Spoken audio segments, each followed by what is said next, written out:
Unjuk rasa menolak pengesahan RUU Cipta Kerja pekan lalu diwarnai kericuhan di beberapa daerah.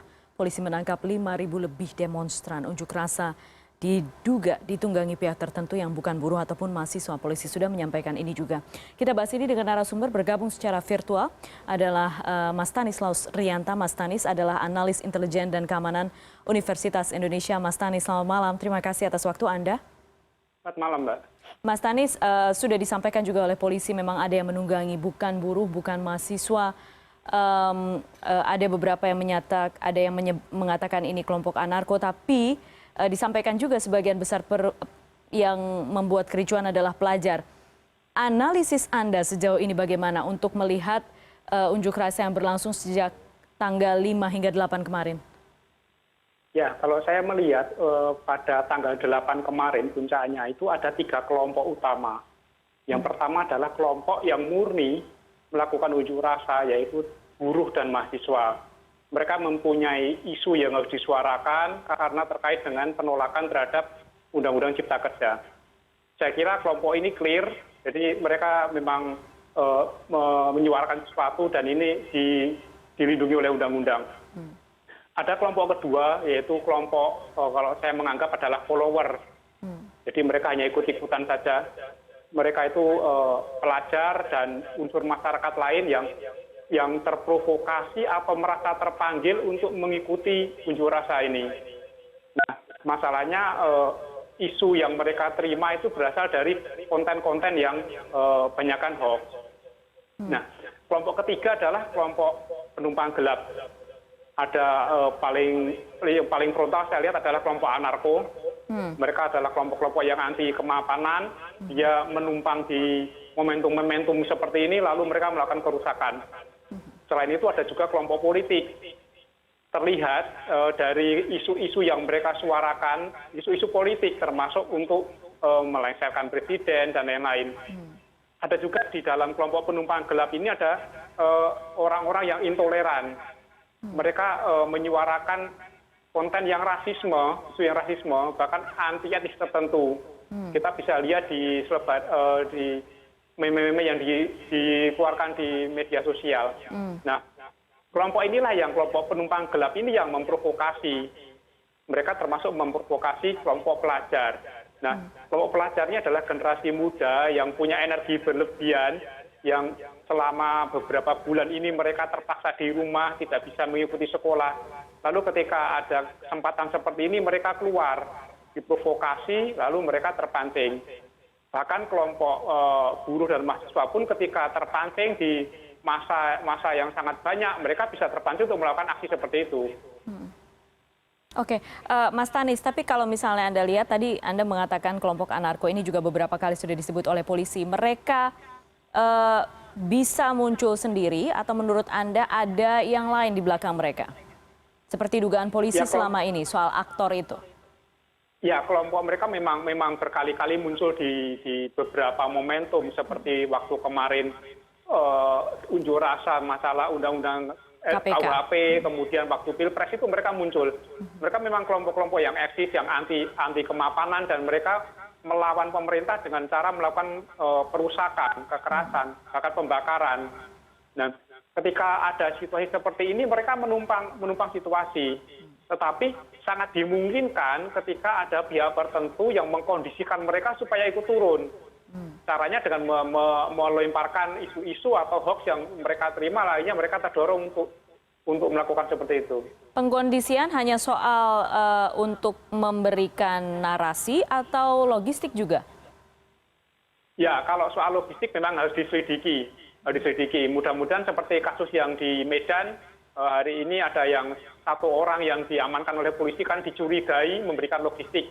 Nah, harusnya ini yang segera ditangkap. Jadi jangan menuduh siapa-siapa dulu, tetapi ketika diketahui di lapangan ada orang yang terbukti memberikan logistik, memprovokasi atau melakukan perusakan, ditangkap terlebih dulu. Kemudian dicek dia siapa yang nyuruh, kelompoknya siapa, dicek HP-nya, apakah ada perintah di grupnya atau di perintah langsung, itu nanti bisa dicek. Kemudian nanti akan ditelusuri siapa lingkarannya dan siapa aktornya. Penyebaran disinformasi sekarang kita lihat patternnya dalam sepekan terakhir itu sekarang agak berkurang di media sosial, tapi sudah masuk ke ruang privat yaitu melalui pesan instan. Misalnya aplikasi WhatsApp gitu ya, atau Telegram dan lain sebagainya.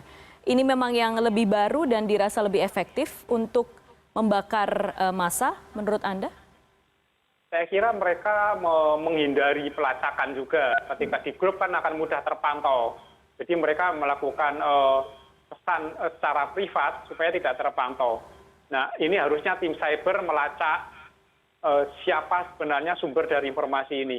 Kita lihat bahwa polisi sudah mengamankan satu orang yang di Makassar yang menyebarkan hoax.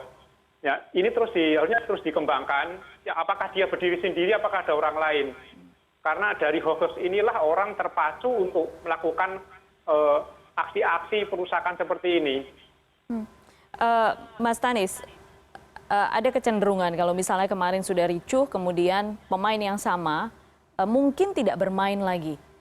Katakanlah misalnya aktor yang sama yang mengkondisikan itu. Karena kita tahu akan ada unjuk rasa lagi, besok ada unjuk rasa besar yang berencananya dilakukan oleh PA 212, kemudian ada beberapa rangkaian lagi. Ya, tergantung. Misalnya dia memang aktornya punya kepentingan yang di luar isu cipta kerja ini, dia tergantung apakah dia masih punya logistik atau dia masih merasa aman. Kalau dia masih merasa aman dan dia punya logistik, dia pasti akan terus memprovokasi ya. Tapi jika dia sudah merasa tidak aman, logistik menipis, dia akan sembunyi atau ya dia akan menyembunyikan diri supaya tidak tercium oleh aparat. Akan ada unjuk rasa lagi. Apa yang sekarang harus diwaspadai oleh buruh, mahasiswa yang rencananya masih akan turun terus ke jalan? Hari ini juga sudah, tapi tidak ada peristiwa apapun karena sudah ada negosiasi yang baik antara buruh dan juga polisi.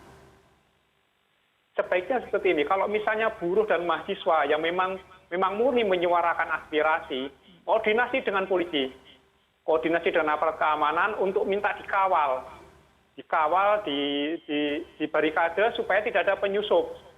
Lalu taati aturan, jam berapa mereka harus unjuk rasa, ketika pulang mereka pulang sesuai aturan. Jadi supaya tidak ada penyusupan. Polisi bukan lawan mahasiswa atau buruh, mereka tidak bertugas untuk melawan buruh, tidak, mereka untuk mengamankan. Nah, ini yang harus dipahami oleh para pengunjuk rasa. Mereka memberitahukan sekaligus meminta pengawalan saja, minta pengawalan supaya aman, kemudian aspirasi sampaikan ke DPR, ya datangi saja DPR, sampaikan aspirasinya, setelah itu mereka pulang. Ya, jangan sampai ada ruang-ruang yang menjadi tempat masuknya penyusup. Karena konten-konten yang disebar untuk mengajak unjuk rasa, menurut saya sudah tidak sehat. Mas Tanis, menurut Anda secepat apa polisi harus segera katakanlah merilis aktor atau kelompok yang menjadi perusuh dalam unjuk rasa pekan lalu? Karena sepertinya kalau ini dibiarkan terus akan ada saling tuding lalu saling mencurigai di antara kelompok. Dan kalau misalnya itu turun ke jalan pada saat yang bersamaan tentu bisa memicu gesekan satu sama lain. Ya, polisi kan bekerja berdasarkan alat bukti. Jadi tidak bisa dikejar harus dibatasi waktu misalnya hari ini atau besok, tidak. Tetapi ketika alat bukti sudah cukup, pasti akan diumumkan. Karena memang polisi harus hati-hati, tidak boleh menuduh orang, tidak boleh menfitnah, tetapi ketika sudah alat bukti, sampaikan saja kepada masyarakat, kepada publik bahwa ini adalah pihak yang terbukti menjadi pelaku memprovokasi atau menjadi aktor intelektual dari unjuk rasa dengan kekerasan. Untuk terkait dengan kelompok anarko ini, ada hal yang khusus yang menurut Anda menjadi jelas untuk identifikasinya misalnya? Ya, pada tanggal 8 kemarin saya kebetulan di lapangan, saya memang melihat ada kelompok-kelompok ini yang datang, kemudian mereka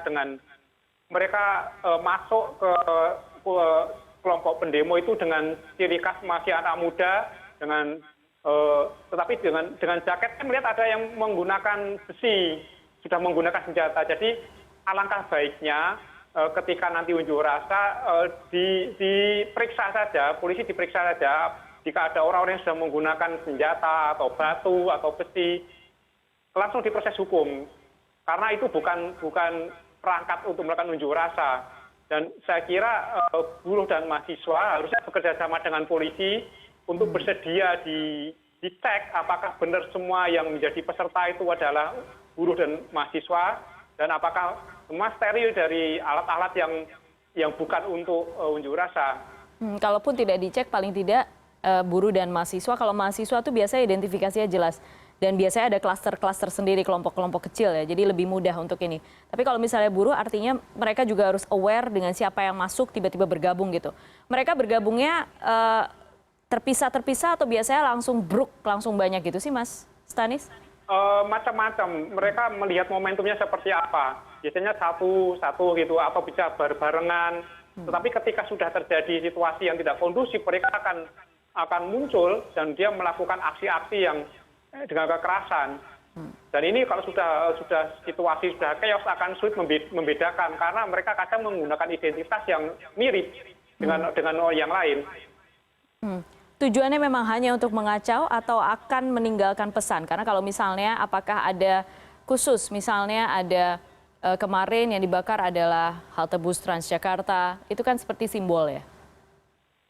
Kalau saya melihat sasaran utama mereka memang aparat keamanan ya, polisi. Jadi sejak demo-demo yang dulu ketika Pilpres, KUHP, polisi selalu menjadi sasaran. Padahal tidak ada hubungannya dengan Undang-Undang Cipta Kerja, ya bukan masalah polisi gitu.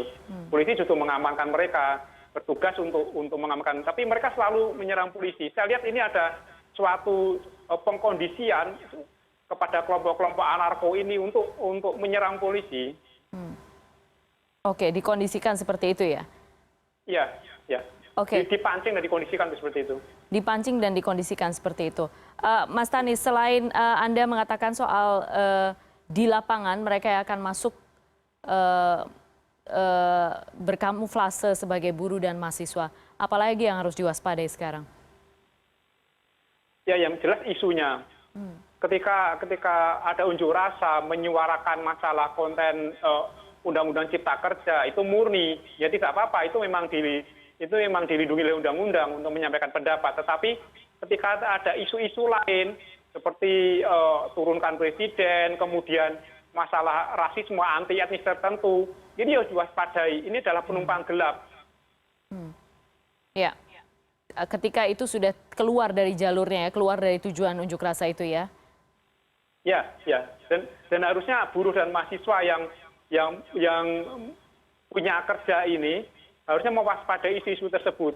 Jangan sampai mereka ditunggangi, mereka disusupi. Lalu ketika terjadi kekerasan atau aksi-aksi lain, buruh dan mahasiswa yang akan dicap bahwa unjuk rasanya terjadi kekerasan atau terjadi kerusuhan.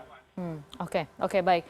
Mas Stanislaus Rianta, analis intelijen dan keamanan Universitas Indonesia. Mas Stanis, terima kasih banyak sudah menjelaskan beberapa hal ini. Terima kasih.